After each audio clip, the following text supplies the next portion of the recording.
first noticed Kayla when I saw her videos on YouTube and I started following their videos. I just started feeling this pull from God to start praying for Kayla. Every time I watched the videos, I just wanted to pray for her.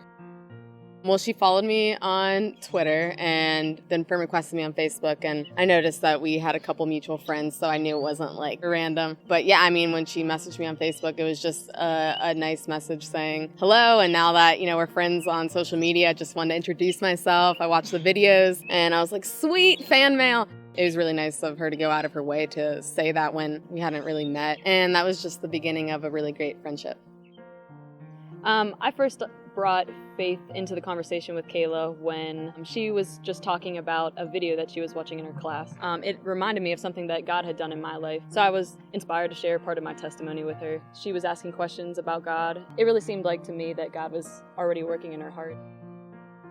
So yeah, she shared part of her testimony with me, and I'd never really heard anything like that before. And it was obvious that she was a Christian, but, didn't come off as, trying to shove anything down my throat or anything. It was just, I don't know, she just seemed like a real person. So we met up in person, and I thought that I should give her my Bible that was really special to me, so that she would care a little bit more about it too. I told her to read John and to let me know if she had any questions, but I didn't hear from her for like 3 days, so I was kind of like, maybe she's not reading it. But then I think 4 days later she said, what do I read after John? It just kind of felt like it was burning a hole in my pocket. I wanted to read it immediately, but I was living with 3 other girls at the time. So my roommate, she would go to work. That's when I would sit in the corner by the desk and just read all night until she got home. I did feel the Lord drawing me to himself. It was the last week of classes in my spring semester, and just kind of reached my breaking point and realized that I needed, God to take control of my life, and I wanted to put my faith in him. So I essentially just said to him, okay, I believe you. And that was pretty much all I said. It's like I just felt like illuminated all of a sudden, and I knew that he had heard me, and it was indescribable.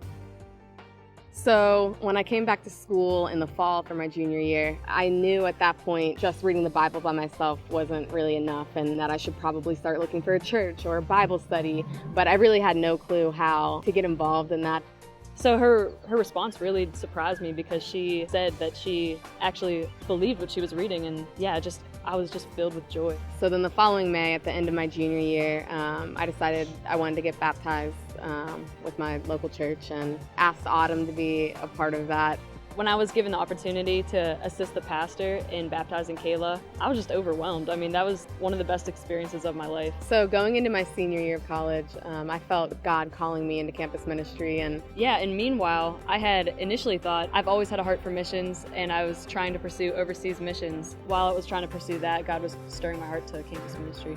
So I committed to joining the staff of New Life, and I'm just really excited to see what God does through this ministry. My prayer for anyone hearing my story is just that they would listen to God's call in their own way.